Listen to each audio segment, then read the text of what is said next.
In tabletop role-playing games, it's often considered the game master's job to make sure everybody at the table is having fun. But if you've played a lot of RPGs, you know that not everybody's fun looks the same. One player might be focused on making their character stronger, another on talking to all the NPCs, a third who wants to solve puzzles, and still another player who just wants to hang out with their friends. How do you keep all these people engaged with the game while making sure their fun doesn't infringe on anyone else's? Lucky for us, we stand on the shoulders of giants, and decades of gamers who have gone before have wisdom to share on the matter. From Glenn LeCau's 1980 essay Aspects of Adventure Gaming to Robin's Laws of Good Game Mastering in 2002 to James Wyatt's Dungeon Master's Guide for Dungeons & Dragons 4th edition in 2008, a lot of ink has been spilled on the subject of player types. Hello, my name is Sean Foer, and I'm a professional game master with Tabletale Games. As someone who runs more than 200 RPG sessions a year, one of my most valuable skills is being able to identify what types of play each player likes the most. When playing with someone for the first time, I like to figure out what excites them in the first half of the session and have something special for them by the second half. So, what are the player types? These are the 8 that tend to arise in tabletop RPGs, each with their own snappy name. Storyteller, Actor, Explorer, Thinker, Victor, Optimizer, Instigator, and Watcher. These are all the combinations of 2 focuses, intrinsic and extrinsic, with 4 motivations: narrative, immersive, mechanical, and social. I'll define focus first. If you think of fun as a kind of chemical reaction, focus is about where that reaction happens. Intrinsic focus means that reaction comes from within the player's individual experience. Extrinsic focus means that reaction is catalyzed by interaction, usually with their motivation. The motivations are all about what aspect of the game gets that reaction going. Narratively motivated players seek out stories, for example. Immersed or simulationist players want to fully experience the world of the game. Mechanically motivated players, or gamists, get their fun from the rules and structures of the game system itself. And socially motivated players enjoy the camaraderie of the game table. So, let's get into it. For each player type, I'll give a basic definition and the kinds of play they value as touchstones for how to identify them. Then I'll highlight the best ways to engage that player, catering to their strengths, plus a few tailored techniques for challenging them, ways to occasionally push, stretch, or stimulate that type of player. Finally, I'll give a few caveats to make sure no playstyle ever becomes a problem or overshadows the rest of the table. And if you notice yourself identifying with more than one player type, that's normal. Nobody's type is written in stone, and in my experience, most people tend to gravitate to around 3 at a time, depending on the game, the people, or even their mood. First up, the Storyteller. Not too complicated. The Storyteller wants to tell a story. They're our extrinsic narrative player because their play emerges from the process of contributing to and experiencing a larger narrative. They value all the trappings of fiction, plot, themes, a central conflict, dynamic characters, climax, and resolution. They may even want the game to emulate a genre of storytelling like heroic fantasy or gothic horror. The Storyteller is most likely to come to the game with a well-considered backstory. Some players get really into it, giving the GM a solid laundry list of ideas to incorporate. Others prefer a more sketched outline with a lot of white space, in order to discover their character's story and play, leave room to make stuff up, or connect themselves to what's going on in the game currently, not before it started. Engage the Storyteller by including narrative elements the players can control. Give them the power to advance the plot with their actions. Listen carefully to what they hope and fear will happen, and bring those things to bear when appropriate. Develop NPCs to give the story a cast of supporting characters that feel alive. And one of my favorite GM sleights of hand, take the things they express interest in and weave them into the storyline. These players are delighted when the little details they latched onto or included in their backstory turn out to be significant or even central. It's a great way to reward player investment in the story. Challenge them with a dramatic twist that adds complexity to the story and turns their expectations against them. Include beats that are troublesome for their character, but too good for the story to pass up. Put critical decision points into their hands that guarantee sweeping consequences, no matter what they choose. Storytellers can be a great help to you as GM. They typically put in real effort to make the fiction satisfying. Just make sure what they think should happen doesn't overrule what the other players, including you, want out of the game, or what's actually occurring. Let the game dictate the story, not the other way around. The best stories don't always go the way you wanted or expected them to, after all. Next is the actor. The actor is narratively motivated like the storyteller, but with an intrinsic focus, because their play emerges from their personal story. The actor wants to express themselves by creating a character and living in it. Staying true to that character and creating a dynamic arc are paramount. The highest form of play for them might even be losing themselves in the character. Actors enjoy roleplay, exploring aspects of themselves with their character or empathizing with others by inhabiting people different from them. It's important to note that while actors often enjoy social interaction in the game, that isn't the only way they express their motivation. Remember, their focus is intrinsic, and role-playing is about making your character's choices. The actor's play is frequently inside their character's thought process behind what they choose to do, or not to do. To engage an actor, engage their character. Give them opportunities to portray this person they've created, and put them in their element. Reinforce their choices in play by having the world react appropriately. If they're playing a badass, treat them like a badass. If they're a magnetic charmer, have people like them, and do this stuff without requiring dice rolls. If they're working on a dramatic arc for their character, collaborate with them to create scenarios furthering that agenda. Then challenge the actor through interaction with equal and opposite characters, foils who make them shine all the brighter by contrast. If they're playing an incorrigible scoundrel, give them an incorruptible knight, or vice versa. Learn their characters' motivations and make them choose between their wants and their needs.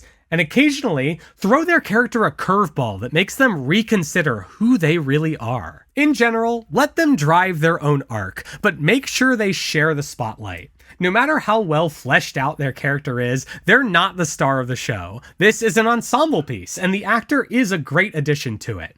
And beware the justification of antisocial behavior with, "it's what my character would do."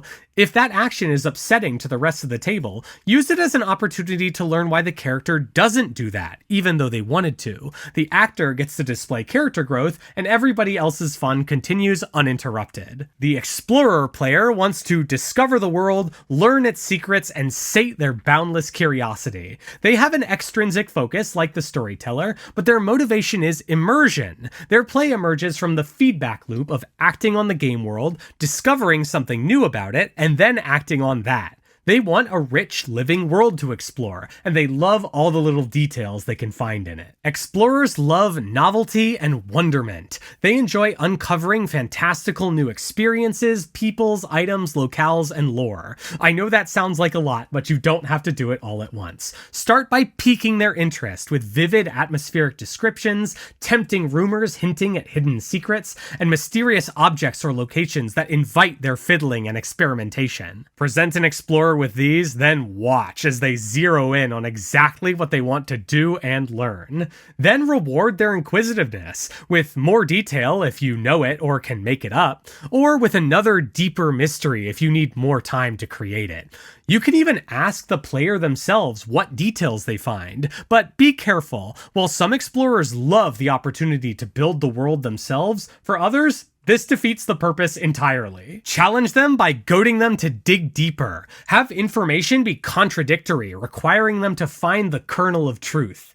Let their curiosity lead them to dangerous or nigh inaccessible places, and give them toys that resist their probing and don't yield their secrets right away. The explorer's drive can shape the course of your campaign. You can get entire adventures out of answering their questions, but let them neither fixate for too long, poking and prodding every possible thing, nor move on before the entire party is on board. Like the storyteller, make the things they're interested in important, but not so important they're the only thing the party should care about. Thinkers go by many names: strategist, planner, problem solver, tactician, but they all have one purpose: solve the puzzle that is the game.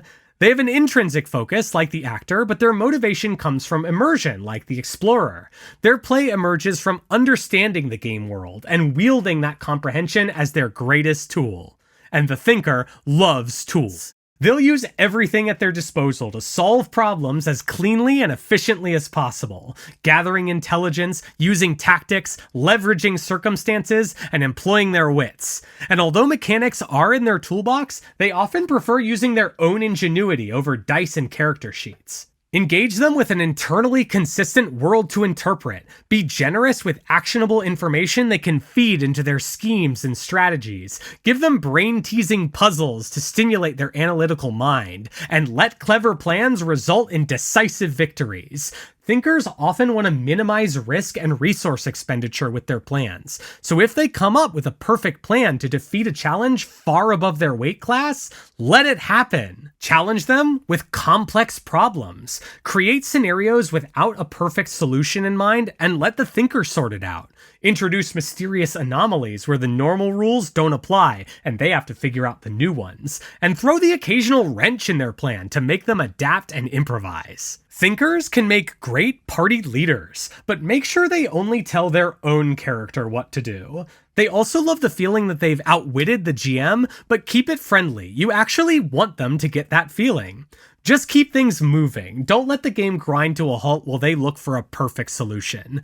But when they find it, ooh, I love it when a plan comes together. You're never going to believe this one. The victor loves victory. Other models call this type the Slayer or Butt Kicker, which reflects a wargame-centric understanding of RPGs. But not every game is about slaying, and this player can enjoy other games, as long as there's a way to succeed. Their focus is extrinsic, like storytellers, but their motivation is mechanical, because their play emerges from a different kind of story, the one where they win at the game. Victors value the thrill of superiority from enacting the power fantasy central to many games, and they often take the most direct route to it. They tend to have an innate understanding of what the game is encouraging them to do and make a beeline for that gameplay loop. The actual process and product of succeeding at the game's challenges is viscerally appealing to them. Engage them by giving them stuff to conquer. Look at the character they built and play to its strengths. Give them an action sequence or challenge they can easily sweep to make them feel amazing. Opposition they love to hate can sweeten even further the thrill of triumph. Interject a description of how cool they are in a moment of success or ask them to tell you about it. They'll usually oblige. Challenge them with a complex encounter where going straight for the win isn't necessarily the best solution. Give them tough choices between two simultaneous problems and make them pick their battles. And once in a little while, hand them their own ass and watch them stop at nothing for payback. A devastating loss can actually be a great motivator for the victor. Victors are easy to please, but their go-to solution is often a hammer, and not every problem is a nail. Give them their time and place each session, and let the occasional rush of dominance carry them through when other players want to try subtler approaches. Not to be confused with the victor is the optimizer. Sometimes known as power gamers, optimizers also have a mechanical motivation, but their focus is intrinsic, because their play emerges from their personal interface with the game itself. Optimizers use the game as a medium of self-expression by seeking empowerment through whatever metric the system they're playing uses. The optimizer's character might sometimes be a vehicle for success within the parameters of the system, acquiring the best benefits at the lowest cost. They like to use the constraints of the mechanics to build something greater than the sum of its parts. And it is a form of self-expression, like playing with Legos or Minecraft. I say this because there are a lot of harmful negative stereotypes about optimizers, claiming that they're inherently a problem player or somehow less creative. None of this is true. Rather, there's often a specific fantasy they want to achieve, be it wealth, power, or being the best at their chosen specialty. They might even operate under self-imposed constraints just to prove they can do it. To this end, they often study the game intimately. Engage them by finding that fantasy and enabling it. Give them encounters their character is designed to handle with aplomb. Motivate them with rewards that bolster their abilities even further, and put them where you just so happen to want the game to go. And if you really want them to love you, give them personalized opportunities to expand their powers through items, training, and custom abilities they can seek out. Challenge them by making them stretch their abilities in situations they're not totally optimized for. Sometimes target their weakness, creating encounters that require them to rely on others to support them, and tempt them with offers of greater power at a price. An optimizer makes the party stronger, but make sure they don't outshine the rest of the team and make them feel like sidekicks. Talk to them if they start to encroach on other characters' skill sets or specialties, or start an arms race with you the rest of the table can't keep up with. In that scenario, no one really wins. With min-max power comes min-max responsibility. Speaking of responsibility, or the lack thereof, you know that player who's always gonna pull the lever, read the ancient runes, push the big red button? You've got an Instigator on your hands. The Instigator likes to make things happen. They have an extrinsic focus, I draw parallels to the Victor, but their motivation is social, because their play emerges from spurring the group into action and reaction. Instigators value raucous, high-energy, chaotic play at the table. They might make intentionally bad decisions just to see what will happen. When they declare what they're going to do, the shocked expressions of their fellow players, the nail-biting thrill of anticipating the outcome, and the triumphant or tragic results are the name of the game, and provoking the GM especially is part of the fun. Engage them by keeping the game moving. Provide them with encounters that invite recklessness and react explosively. Create stick-in-the-mud NPCs who exaggerate frustration at their antics. Blustering, straight-laced, or sanctimonious types who let the Instigator feel like they're messing with you. And sometimes, just let fortune favor the bold. Let the thing they're doing that seems buck wild turn out to be the right answer. Challenge them with direct consequences of their actions falling entirely on them. Minimize punishing the rest of the party for the Instigator's choices. Create tough, unflappable NPCs who take no guff and dare the player to get their goat. And put them in high-stakes situations where one wrong move clearly spells absolute disaster, and see if they can control themselves. Having a wild card like this can be great. Your games will never be boring. But keep this phrase in your back pocket. Hold on. Is everyone okay with this? Make sure the table consents to the instigation when it affects them. No single player should get to decide that these negotiations are now a brawl, for example. You should discuss and agree on this stuff out of character, and recognize that just because a player has declared their intention to do something, doesn't mean the other players can't stop them.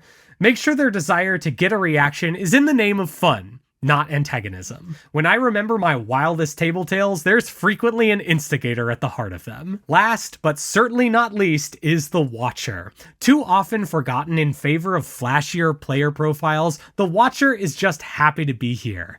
They were even cut from the single page the 5th edition Dungeon Master's Guide dedicated to player types, which I think was a harmful choice, because the Watcher is an extremely important player type to know about. In my opinion, they are the glue that holds the table together. In a mirror of the Instigator, they have an intrinsic social focus, because their play emerges from just hanging out with their friends. The Watcher might be shy, naturally quiet, or just super chill. They value vibing in the parlance of our times. They want to show up, take their turn, and watch the game unfold. Role-playing games are entertaining, after all. They're like TV shows by, for, and about us, our group of friends. We are our own audience, and the Watcher embraces that role.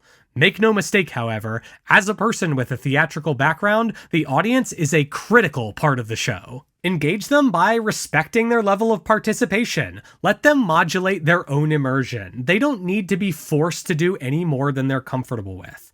They often enjoy filling out a role in the party, so if there's something the party needs, they'll gravitate toward that and enjoy the occasional importance that role affords.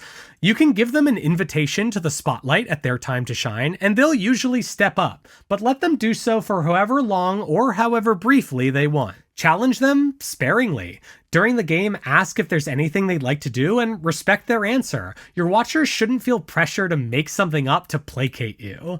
If they'll feature prominently in an upcoming session, let them know in advance. Collaborate with them out of game so you're not putting them on the spot. And once in a while, check in and ask if they're having fun or if there's anything they want or need. But don't be surprised if they tell you everything's great, even if they don't say much at the table. They're being honest. I love Watchers. They're a relaxed and friendly presence who gives other players focus, which is a fantastic addition to the table. They create the conditions for other players to shine even brighter. As long as they're not actively disengaged, that is, doing a completely different activity instead of paying attention, or distracting the other players, the only problem Watchers can really cause comes from others forcing them to do more than they're comfortable with. So if you've got a Watcher, trust them and let them watch. They are making your game better just with their presence. Those are all the player types I've observed in all my years GMing. Once you get a feel for them, you'll be able to identify your players just by observation and provide them with the type of in-game content you know they'll want to engage with.